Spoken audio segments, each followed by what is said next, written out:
Hey there, positive managers. You've now learned how to effectively give feedback and provide coaching. But what about the employee's reaction to the feedback? The fear of that reaction and how to handle it has stopped a great many managers of people from moving forward. In fact, the number one reason managers delay or completely abandon performance conversations is fear of how the employee will respond. Do you, like many managers of people, feel there's no way to adequately predict and prepare for an employee's response to feedback? The truth is, there is a predictable range of reactions, some of them even positive. Understanding these reactions and what to do if confronted by them will allow you to take on a challenging or potentially volatile performance issue more readily. The toolkit is going to be critical when it comes to this topic. It contains all of the information in this module, and you can use it like a script. There's nothing wrong with referring to notes or even reading your response. It shows you care enough to prepare. So right now I'm going to walk you through the most common emotional reactions employees have and give you a couple example responses from the tool. You'll hear me reading them, and you'll see what it sounds like to read something. And you'll know that it's meaningful to the employee to hear this information, even if you have to read it to them.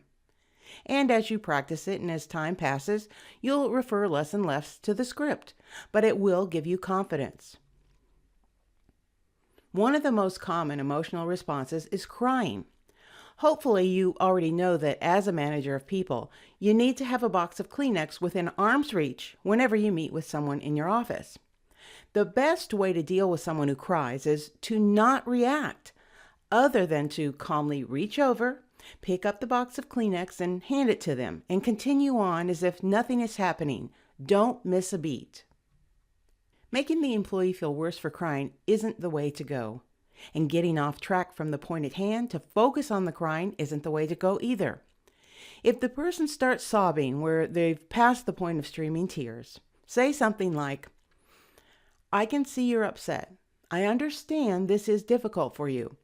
I know you want to be successful, and I want you to be so as well. But I need you to think about what I've said. Let's set up another meeting tomorrow morning after you've had time to process the information and come up with a path forward that we both agree on." There are going to be times when one of your employees reacts to feedback with anger.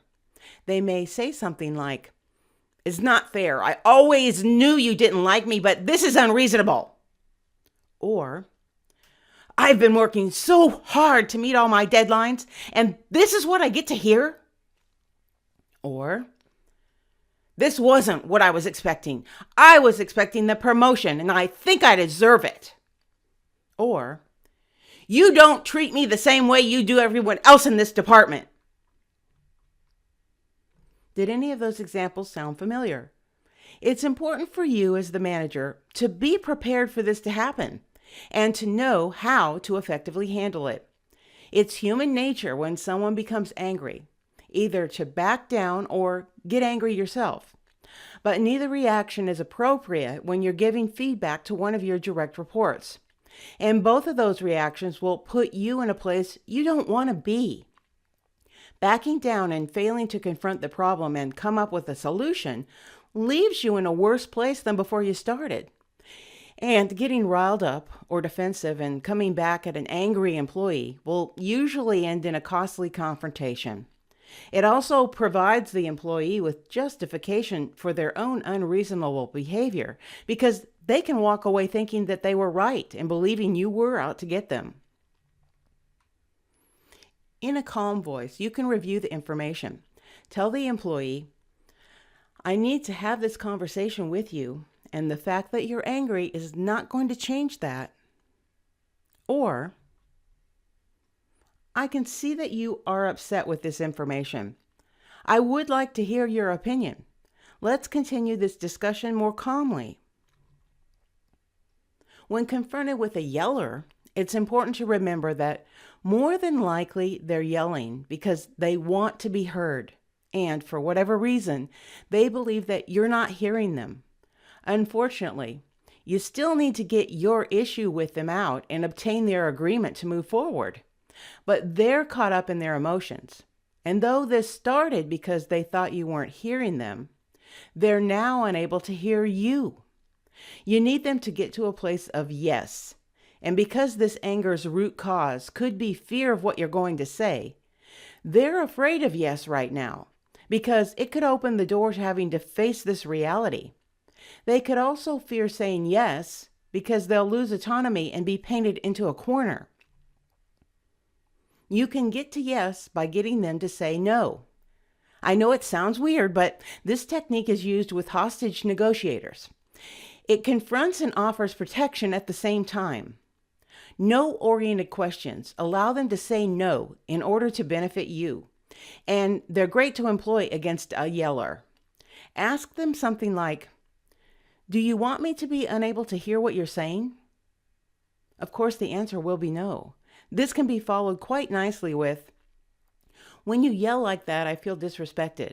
It's important for you to hear and understand what I'm saying. Are you able to let me continue because we have to have this conversation?" Another no-oriented question would be, "Do you not want us to resolve this?" Using this technique shows empathy and gets you to a yes by asking for a no. You can also try something like, "I need you to take a deep breath. Your behavior is not constructive, and I'm trying to help you succeed. You need to try to meet me halfway," if you think they can hear you. Or, "I need you to sit back down and lower your voice because yelling at me is not going to change the fact that we are going to have this conversation today." When it comes to anger and yelling, it's most important that you remain calm, whatever that takes. Otherwise, emotions can quickly escalate. The bottom line is to make sure that you tell the employee that you appreciate the fact they're having an emotional reaction, but that this is important information you're sharing right now. And it's important for both of you to discuss it without either of you resorting to raising your voice. Reiterate your good intentions. Let them know that you want to hear what they have to say, but that they need to articulate their views in a calm manner. And use a calm voice so that they can unknowingly mirror it. However, if at any point you feel either one of you is losing control to the point where the other will no longer be heard, stop the meeting immediately and reschedule. But be clear when you do that the issue isn't going away and will be discussed, along with plans to move forward. That way the employee doesn't leave thinking they were successful at using anger to derail or deflect the issue away. Our next type of reaction is from the argumentative employee, who will not acknowledge feedback in any way, shape, or form, and therefore will not improve their performance. It's not uncommon for chronic underperformers to become argumentative and behave in a defiant manner. This employee might say something like, "I don't know what you're talking about. I don't accept your feedback about that. That never happened. That's not how it happened. Who told you that?" If you find yourself wanting to take an argumentative stance in reaction to this type of response, such as raising your voice, instead say something like, "Let's review the examples I gave of areas where I see an opportunity for improvement." Or, "Let's reconnect tomorrow morning at 9 o'clock here in my office. At that time, you'll need to let me know if this is something you're willing to work on. If that's the case, great. We can work on some solutions and create written goals that will help you be successful. However, if this is something that you can't commit to, well, that's okay too, but it will lead us to talking about the consequences at that time." It's not productive to keep arguing about the issue. Intellectually, you know this, but if you don't prepare for it, you could find yourself caught up in an argument. The question becomes when to end the discussion. If you're prepared ahead and you're in a calm state before the meeting starts, and you've used some of the conversation management techniques, such as providing examples, and yet, regardless of what you say or how you say it, the employee won't acknowledge the performance issue, then you may need to call it. especially if you're starting to feel the conversation is going nowhere and possibly escalating emotionally. Our next type of response is from the employee who won't take responsibility. Most of us have had the experience of dealing with an individual who, regardless of the merit of your feedback and examples, won't acknowledge the issue. In these cases, your examples will most likely be countered with excuses and rationalization. Listen for the following types of employee responses.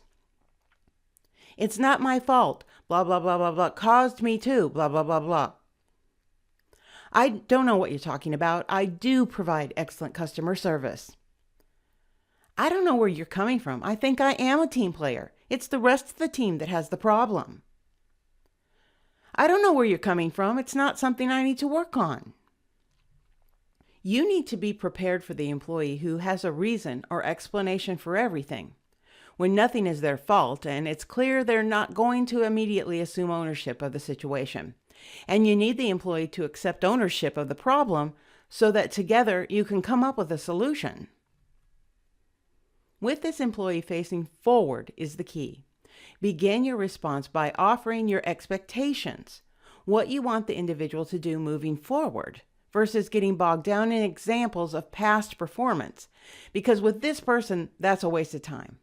Say something like, I'm going to give you some examples of what I'd like to see moving forward. I know this might be difficult for you to focus on, but the fact remains I need you to work productively with your peers. If the employee's behavior is a recurring pattern for them, you should prepare to address this tendency head on. You might say something like, I've noticed every time we sit down to discuss your performance, you get upset, you get angry, you get defensive, fill in the blank. I have your best interest at heart. What can I do to help you receive feedback with more openness? And that leads us to our next type of reaction, defensiveness. It's a natural reaction for anyone to get defensive when you receive negative feedback.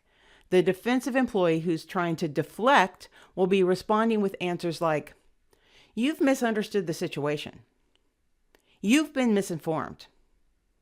I can't help it. That's just the way I am. Your response should be, I see this as your responsibility.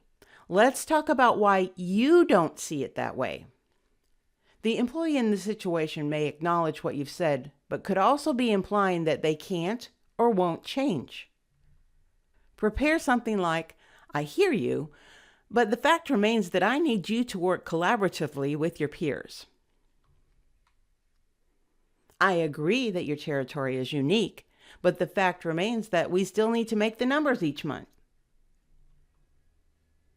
Another response could be, I agree that there have been a lot of changes around here, but I still need you to support those changes because this is the way we now process returned orders.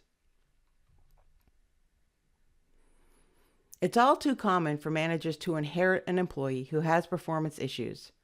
While working in HR as a labor relations expert, I overheard the term turkey toss a lot. When dealing with this type of employee, it's important to tell yourself that you are now the person who's going to bite the bullet and address the issue. But I won't sugarcoat it. You're going to have a tough road ahead if you're dealing with a long-time turkey. But please don't let that deter you. Allowing the issue to continue because it was ignored or mishandled by others is not a reason to avoid a course correction now that the turkey belongs to you. Recognize this employee when they're saying something like, when Joe was my manager, he never brought this up as an issue. Or, I've been doing this job for 5 years and you're my second manager. I received glowing reviews about my performance in the past. Prepare with something like, well, I want to say up front that as your new manager, I'll likely have some different expectations from previous managers. Or, I know I've only been your manager for a month and that things may have been different when Jack was your manager, but I needed to let you know as soon as possible that I may have some different expectations of you. What's worse than inheriting a turkey and having to fix it? Letting a situation fester over time before biting the bullet. If you've now decided to be a better manager and start tackling issues, I'm proud of you. However, you need to recognize that you're going to get a little blowback for having let things slide until now. If this is you, expect your employees to feel a sense of disbelief and question your motives for raising long-term issues that you failed to broach in the past or in their performance evaluations. But that doesn't mean it's too late to start. You just need a plan. The employee might say something that sounds like, "Why haven't you brought this to my attention before?" You're going to have to prepare a response that may sound something like, "I know I should have brought this up before now. However, we can't go backwards. Starting from today, we're going to look at this issue in a whole new way." It's never too late to become a better manager. Next, let's take a look at the employee who doesn't want to be pinned down or commit. When you encounter this type of employee, you can hear the reluctance in their voice. You sense the required commitment and focus will not be put forth. More than likely, the reaction from this particular employee is not a surprise to you. In fact, it could be one of your main problems with this employee. Listen for the following types of responses. "Well, maybe. I'll see what I can do." "Okay, I'll try, but I can't make any promises." And the two you really need to catch. "All right, whatever you say." "Fine." Neither of those signal agreement, as you know. Hopefully you already knew that you were going to get one of these responses from this employee before the meeting even started. If not, as with all feedback situations, you can pull out some of your example responses for this situation that you pre-prepared. They might include any of the following. "Your tone and response are telling me that you're not completely on board with what I've asked. To move ahead, I need you to be committed to this. Are you willing to agree that you will commit yourself to this 100%? Or, "I'd like to have you think about what we've discussed and whether it's something you can put the required effort toward developing. What I'm asking is not optional. I would like us to get back together at 10 o'clock tomorrow morning so we can discuss ideas that you have on how to move forward on this. I'll expect 2 or 3 specific suggestions from you tomorrow. Do you understand?" Or, "It's important for you to let me know now if this isn't something you can make a full commitment on. If that's the case, we'll need to talk about consequences." Our next situation is where we have an employee who challenges your authority. While it may be difficult to believe that someone might imply that there's nothing you can do to change their performance or move them out of the organization, the day will come when you'll come across one of these brazen employees who'll respond with body language, words, or a tone that implies something like, "You can't get rid of me. You're not really going to do anything. I can outlast anything you throw my way. I'm too valuable to this organization. What are you going to do? Fire me?" In this scenario, you're more likely dealing with the chronic underperformer or an employee with high skills but problematic behaviors who's unwilling to accept or act on the feedback. Your response needs to be something like, "I've outlined exactly what I need for you to be doing differently. If you choose not to agree, that's up to you. However, I do need to let you know the consequences. I can't have your performance continue as it is, and I'm going to have to talk with human resources about next steps." At this point, you should consider creating an exit plan for this individual because they're unlikely to change. By opening up their position, you'll be able to bring in someone who's both capable and willing to succeed in the role. You and your organization don't need employees with this attitude, no matter how well they perform. I'll address unsuccessful employees, and that includes this type and what to do with them in our final module. Not all emotional reactions are negative. You also need to be prepared to effectively respond to positive and neutral emotional reactions. It's important to not miss the opportunity to effectively respond when your employee reacts to your feedback by acknowledging it. Acknowledgement on the part of the employee indicates that he or she is open to feedback and interested in improving their skills or behavior. This means you can immediately begin exploring solutions and setting goals that will help your employee be successful.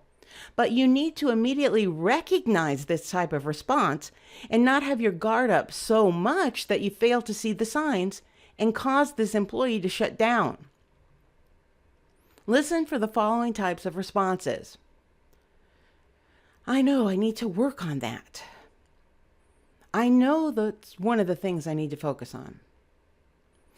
Oh, I was wondering when that was going to come up.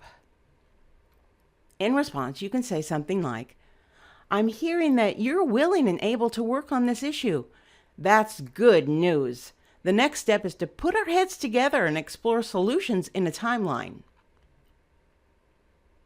Our next reaction is when the employee seems sincerely puzzled.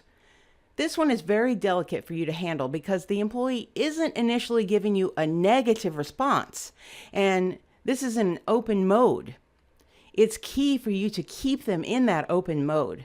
In some cases, the employee won't understand what's being asked of them and will ask for examples to gain better understanding of the feedback they're receiving. The employee could say something like, I thought I was providing the right level of service to our clients. It's their tone and body language that will tell you they're puzzled but open rather than shut down or defensive. You can respond with something like, it sounds to me like it would be useful to go through some examples of what I mean by providing great customer service. This type of situation is the most critical when it comes to pre-preparation on the part of the manager. If you haven't done your homework and you don't have a concrete example of the issue, you'll find yourself sitting there with no credibility in front of your employee, and they'll shut down. Our next situation involves the employee who has a fear of failure or a lack of confidence. As you know, some employees are uncertain in their ability to succeed or are risk averse and afraid to fail. And most of us have the imposter syndrome. So if this is the root of the reaction you're getting, you need to be able to both recognize and address it. The tough thing about this situation is you may have to listen to both what's said and what's not being said. Based on how the employee has reacted to the feedback, you may sense that the employee is thinking, I know this is something I should be doing, but I'm not sure how. Or, I don't have the confidence to do this. Again, it's in that body language or tone of voice. Listen for the following types of employee responses. I know I should be sharing my knowledge at some of our conferences, but I can't seem to find the time to put together a presentation. This isn't really what they mean. They're afraid of presenting. Or, I just don't have the time required to mentor a new negotiator. This means they could be uncomfortable or lack confidence. And in both cases, if you latch on and go with, you do have the time, you'll miss the opportunity to diagnose the underlying problem and you'll make them defensive. Instead of focusing on what they said, respond with something like the following. I'm getting the sense that this is something you may be uncomfortable with. I'm asking you to do it anyway. You'll also have my help and support because I want you to succeed and I know you'll do a great job with it. Or, my sense is that you're not sure if you have the capability of doing this. I want to let you know that I have full confidence in you and I'm willing to help and support you. The bottom line is that you need to let the employee know that you're invested in helping them be successful. You want to be sure and plan out your next steps and solutions to get them from A to B. In conclusion, by focusing on good intentions, preparing with integrity, and calmly and effectively responding in the moment, you can be more confident going into any employee feedback situation. With that said, get ready for next week where we'll start putting all of this together in your one-on-ones.